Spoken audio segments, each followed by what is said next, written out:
नमस्कार, आप देख रहे हैं आरएन टीवी नेशनल। मैं हूं आपके साथ प्रज्ञा पांडे। ईरान के सरकारी मीडिया ने बताया है कि ईरान के supreme leader ayatollah Ali Khamenei की 28 फरवरी को तेहरान में हुई हवाई हमले में मौत हो गई। इसके तुरंत बाद सरकार ने खामेनेई के बेटे मुस्तफा खामेनेई को नया सुप्रीम लीडर नियुक्त कर दिया है।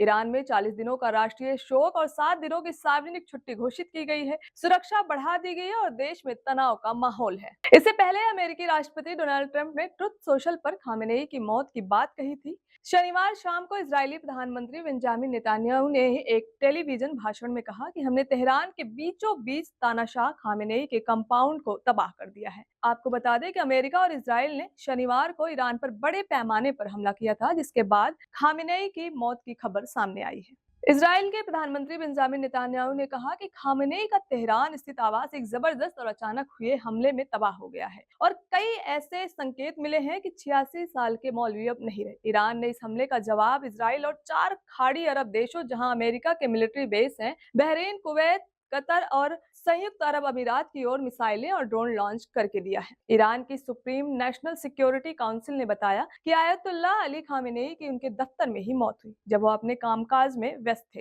तेहरान में हमले खबरों के मुताबिक राजधानी में ईरानी राष्ट्रपति मसूद पेजेशकियान के ऑफिस को भी पहले हमलों में निशाना बनाया गया। ईरान के सरकारी टीवी ने कहा कि राष्ट्रपति पेजेशकियान सुरक्षित हैं और बाद में उन्होंने एक बयान जारी किया। शनिवार सुबह मॉनिटर्स को लगभग पूरी तरह से इंटरनेट ब्लैकआउट का पता चला। इसके बावजूद पूरे दिन हमला और धमाकों की कई घटनाएं हुई हैं। अमेरिका और इजराइल ने क्या कहा जानते हैं। शनिवार सुबह पहला बयान इजरायली रक्षा मंत्री इजराइल काट्स का आया। उन्होंने कहा कि उनके देश ने खतरों को दूर करने के लिए ईरान पर हमला किया और इजरायलियों को जवाबी मिसाइल और ड्रोन हमलों के लिए तैयार रहने की चेतावनी दी। इसके करीब 1 घंटे बाद ट्रंप ने ट्रुथ सोशल पर एक वीडियो पोस्ट किया, जिसमें हमलों में अमेरिका के शामिल होने की पुष्टि की गई और कहा गया कि इसका मकसद ईरानी शासन से मिल रहे खतरों को खत्म करके अमेरिकी लोगों की रक्षा करना था। उन्होंने आगे कहा कि हम उनकी मिसाइलों को नष्ट कर देंगे, हम उनकी नेवी को खत्म कर देंगे, ट्रंप ने कहा, और हम यह पक्का करेंगे कि ईरान को परमाणु हथियार न मिले। इजरायली प्रधानमंत्री नेतन्याहू ने कहा कि इन हमलों में आयतुल्ला शासन के बड़े अधिकारियों, रिवोल्यूशनरी गार्ड्स के कमांडरों और न्यूक्लियर प्रोग्राम के बड़े लोगों को बेअसर कर दिया गया। आईडीएफ ने ईरान के डिफेंस सिस्टम के 7 बड़े सदस्यों के नाम बताए, जिनके मारे जाने की बात कही गई है। जानते हैं ईरान ने क्या जवाब दिया है। ईरान के सेना ने इजराइल में कई जगह के साथ साथ इस इलाके में अमेरिका की 5 बड़ी मिलिट्री जगहों पर भी हमले किए। ईरान की सेना ने इजराइल में कई जगहों पे हमले किए। इसके साथ ही अमेरिका की 5 बड़ी मिलिट्री जगह, कतर में अल उदैद एयरबेस, संयुक्त अरब अमीरात में अल दफरा एयरबेस, बहरीन में अमेरिकी 5th फ्लीट हेडक्वार्टर, कुवैत में अली अल सलेम एयरबेस और जॉर्डन में मुफक्कात साल्टी एयरबेस पर हमला करके इन हमलों का जवाब दिया। रिपोर्ट के मुताबिक आईआरजीसी ने यह भी कहा कि अमेरिका के एक कॉम्बैट सपोर्ट वेसल पर मिसाइलों से गंभीर हमले हुए और कतर में अमेरिका का PF-132 रडार सिस्टम पूरी तरह से तबाह हो गया। इस बीच इस इलाके में यूरोपियन यूनियन के नेवल मिशन यूनाव फॉर स्पाइट्स ने कहा कि आईआरजीसी ने वेसल को रेडियो मैसेज भेजकर चेतावनी दी कि खाड़ी में किसी भी जहाज को हॉर्मुज स्ट्रेट से गुजरने की इजाजत नहीं है, जिससे दुनिया भर के तेल और गैस शिपमेंट का लगभग 20% गुजरता है।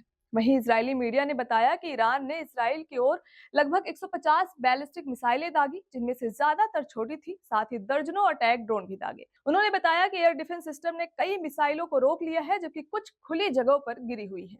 यूएई के रक्षा मंत्रालय ने कहा है कि उसके एयर डिफेंस सिस्टम ने ईरानी बैलिस्टिक मिसाइलों से जुड़े एक खुले हमले का सामना किया और उनमें से कई को रोक लिया गया। दुबई में लैंडमार्क पाम डेवलपमेंट में 4 अन्य लोग घायल भी हुए। दुबई एयरपोर्ट्स ने एक बयान में कहा कि शनिवार शाम को एक घटना में दुबई इंटरनेशनल एयरपोर्ट, जो दुनिया का सबसे बिजी इंटरनेशनल ट्रैफिक एयरपोर्ट है, उसका एक कॉनकोर्स डैमेज हो गया और 4 स्टाफ घायल हुए हैं।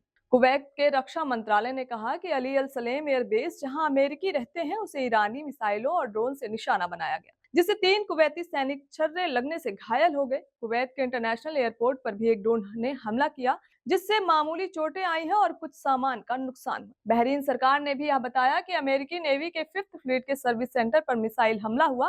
कतर ने कहा कि उसकी सेना ने देश की ओर दागी गई कई मिसाइलों को इंटरसेप्ट किया है। राजधानी दोहा में कई धमाकों की आवाजें सुनी गई। क्या इस इलाके में सफर करना सुरक्षित है? शनिवार को बेरूत हवाई अड्डे पर पसरा सन्नाटा। मध्य पूर्व के हालात की वजह से इलाके में हवाई सेवाएं बड़े पैमाने पर बंद है। बड़ी एयरलाइन कंपनियों ने इस इलाके में सुरक्षा चिंताओं का हवाला देते हुए मिडिल ईस्ट जाने वाली सैकड़ों फ्लाइट्स को डाइवर्ट या कैंसिल कर दिया है। एविएशन एनालिटिक्स कंपनी सीरियम के आंकड़ों के मुताबिक शनिवार को इस इलाके में लैंड करने वाली करीब 4,218 फ्लाइट्स में से 966 कैंसिल कर दी गई। पश्चिम एशिया में बढ़ते तनाव के कारण दिल्ली एयरपोर्ट ने यात्रियों के लिए पैसेंजर एडवाइजरी जारी की है। इसमें कहा गया है कि यूरोप और अमेरिका जाने वाली अंतर्राष्ट्रीय उड़ानों में री रूटिंग, देरी या शेड्यूल बदलाव हो सकते हैं। यात्रियों को सलाह दी गई है कि वे एयरलाइन से फ्लाइट स्टेटस जांचें और रियल टाइम अपडेट के लिए एयरपोर्ट की आधिकारिक वेबसाइट www.newdelhi.airport.in देखें। यह कदम यात्रियों की सुरक्षा और जानकारी के लिए एहतियात के तौर पर उठाया गया है। फिलहाल के लिए इतना ही। खबरों के अपडेट्स के लिए जुड़े रहें आरएन टीवी नेशनल के साथ।